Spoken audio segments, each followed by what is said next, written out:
Nsemmilkom u nilqakom mill-ġdid tal-programm Qribna li qed jixxandar mit-tnejn sal-ġimgħa fis-7:15 ta' filgħaxija, 3 minuti kollox fejn inkunu qegħdin naddulkom aġġornamenti kontinwi b'doża politika, imbagħad inħallu f'idejkom biex tgħaddu għall-ġudizzju tagħkom. Diġà qbadna ma' diversi suġġetti u diversi temi, llum se nkunu qegħdin nitkellmu dwar il-famużi leaks. Forsi anke rajtu fuq il-portals tal-midja soċjali u fuq l-aħbarijiet dwar leak partikolari.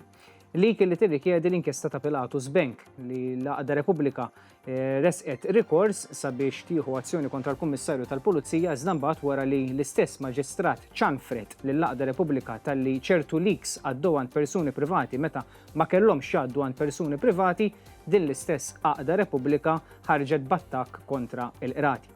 Jiena lissa mhux se ntikom iżjed informazzjoni għaliex ħanħalli f'idej Nolin, il-kollega, li min-naħa tiegħu se jagħtikom spjegazzjoni ħafna iżjed dettaljati ta' x'inhuma dawn il-leaks din l-informazzjoni sensittiva u kif fl-aħħar mill-aħħar waslu għand persuni privati meta ma kellhomx jaslu għand persuni privati.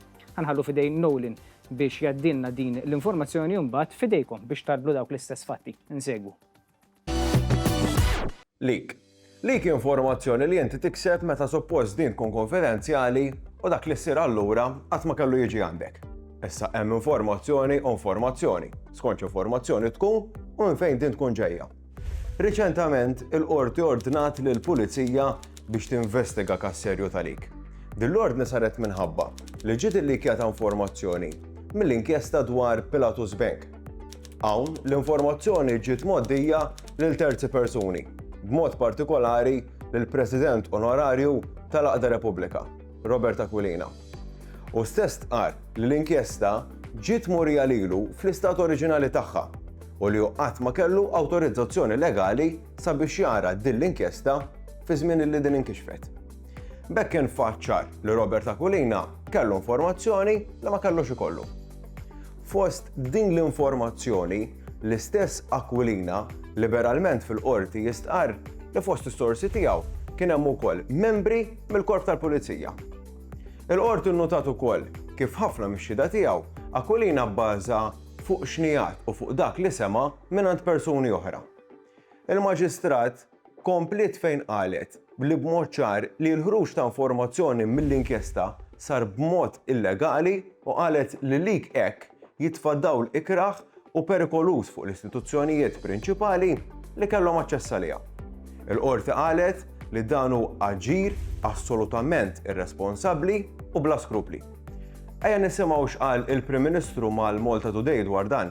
Il-Maġistrat irreferiet is-sentenza tagħha lill-Kummissarju tal-Pulizija sabiex jinvestiga x-xhieda ta' persuna prominenti f'dik li tissejjaħ fra virgolette s-soċjetà ċivili tas-Saltna ta' Dritt ġewwa pajjiżna. Ftit naħseb il-maskra qiegħda taqa' li sfortunatament f'dan il-pajjiż għandna esponenti ta' din is-soċjetà ċivili li qegħdin jużaw dis-suppost soċjetà ċivili mhux biex jimbuttaw il quddiem il-vera Saltna ta' Dritt, imma biex jabbużaw mis-Saltna ta' Dritt. Sa dan it-tant l-Għaqda Repubblika permezz tan-notar Robert Aquilina toħodha kontra l-istituzzjonijiet.